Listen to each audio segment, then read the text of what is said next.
नमस्कार, प्रणाम। आप देखना शुरू कर चुके हैं मिथिलांचल न्यूज। मैं कुमुद कुमार चौधरी, सन ऑफ मिथिला, आप सबों का स्वागत करता हूं अपने विशेष कार्यक्रम सत्ता संग्राम में। सत्ता संग्राम में हमारे साथ अभी शिवहर में हैं हम, और हमारे साथ हैं शिवहर जिला जनसुराज पार्टी के उपाध्यक्ष लवली प्रसाद जी।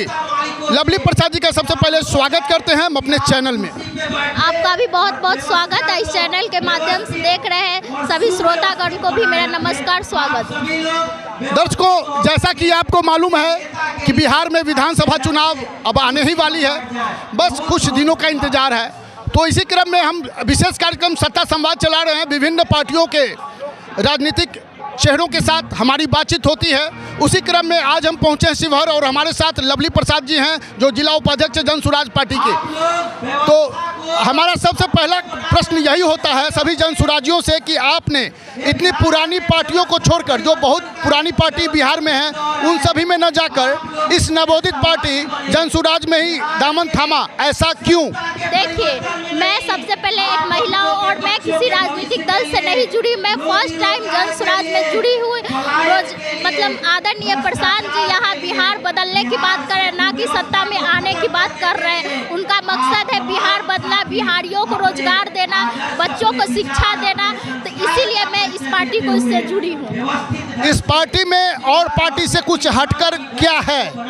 इस पार्टी में एकदम समझिए बाकी पार्टी से बिल्कुल हटके, क्योंकि बाकी पार्टी में है अब 5 किलो अनाज की लालच दिया जाता है, चुनाव के टाइम में 500 रुपया लेके वोट दिया जाएगा। लेकिन हमारी पार्टी ऐसी पार्टी है जो शिक्षा की बात करती है, जिसपे हमारे बच्चे शिक्षा प्राप्त करके किसी राजनीतिक दल से ना उसको अति जुड़ना पड़े, वो उनके शिक्षा की बात करती है। महिलाओं को सस्ता लोन की बात करती है, पैरों पर खड़ा होने की बात करती है। जो बाहर मजदूर जा रहे हैं, हमारे भाई लोग जो जा रहे हैं बाहर कमाने, उनको यही रोजगार देने की बात कर रही है। लालच तो जनसुराज भी दे रही है जनता को। देखिए, ये लालच नहीं है, ये जनता को संदेश दे रही है कि बिहार वोट का और विकास गुजरात में ये संदेश जा रहा है जनता की तरफ। ये लालच नहीं है। बिहार में अगर वोट हमारा बिहार का होगा तो फैक्ट्री भी हमारे बिहार में लगनी चाहिए। और विरोधी दल आपकी पार्टी को जनसुराज नहीं धनसुराज कहते हैं।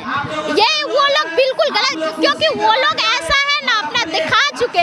विरोधी दल है वो जरूर कहेंगे, क्योंकि वो है ना हमेशा जनता को जाति में, धर्म में, इस सब में फंसा के रखे, और आज भी वही काम वो करना चाह रहे हैं। लेकिन जनता भी आप बिहार में समझ चुकी है कि अब हमको इस चीज़ पर वोट नहीं करना है। हमको सिर्फ अपना रोजगार चाहिए और बच्चों की शिक्षा चाहिए। इस चीज़ को जनता भी समझ चुकी है। जनता मूर्ख नहीं है। कोई नेता एक बार ठगेगा तो ठगा जाएगा, दूसरी बार, लेकिन तीसरी बार किसी जनता को नहीं ठग सकता है।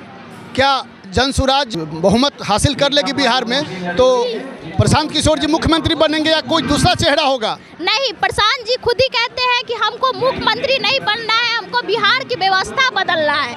और प्रशांत जी अगर प्रयास कर रहे हैं, अगर उनकी इच्छा हो तो वो भी ऐसे व्यक्ति हैं जो बन सकते हैं, उस लायक है, वो उसके काबिल है, क्योंकि वो ऐसे व्यक्ति है जो बिहार में हमारे बच्चों के लिए, हमारे पति के लिए पैदल पद यात्रा करके उन्होंने गाँव-गाँव, घर-घर जा करके उन तमाम समस्याओं को देखा है।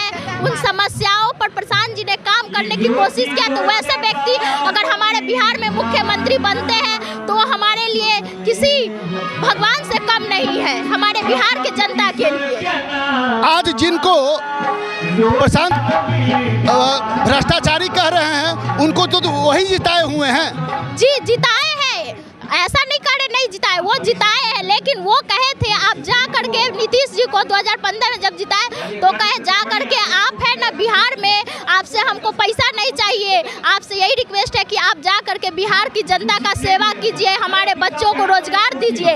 लेकिन वो शुरू के 5 साल किए, उसके बाद उनको सत्ता का लालच हो गया, और उस सत्ता के लालच में वो अंधे हो गए और बिहार की जनता को भूल चुके हैं। इसीलिए अब हम लोगों को भी नीतीश जी को भूलने का समय आ चुका है। अब हम लोगों को भी बिहार में एक नया चेहरा चाहिए। चलिए, चलते चलते शिवहर के क्षेत्रवासियों के लिए क्या कहना चाहेंगे आप? शिवहर के क्षेत्रवासियों के लिए हम यही कहना चाहेंगे कि यहाँ आकर करके हमेशा सहरसा के लोग जीत करके जाते हैं। अगर हमारे बिहार के बेटे होंगे, हमारे बिहार के अगर वो लोग होंगे, हमारे बिहार में विकास, हमारे शिवहर में विकास करेंगे, ना कि जाके सहरसा में करेंगे। इसीलिए इस बार शिवहर का बेटा को चुने और उनको बहुमत से जिताएं, ताकि वो शिवहर में विकास करें और बच्चों को हर गरीबी से निकलने का रास्ता, हर घर स्कूल का वास्ता पहुंचाने का हम लोग का प्रयास है। और अपने बच्चे के लिए, सर किसी नेता के लिए नहीं, अपने बच्चे के लिए वोट करें। चलिए, आपका बहुत बहुत धन्यवाद लवली प्रसाद जी। ये थी लवली प्रसाद जी हमारे साथ। इनका विचार कैसा लगा, सुझाव सलाह कमेंट बॉक्स में जरूर दीजिएगा। नमस्कार, प्रणाम, जय हिंद, जय भारत।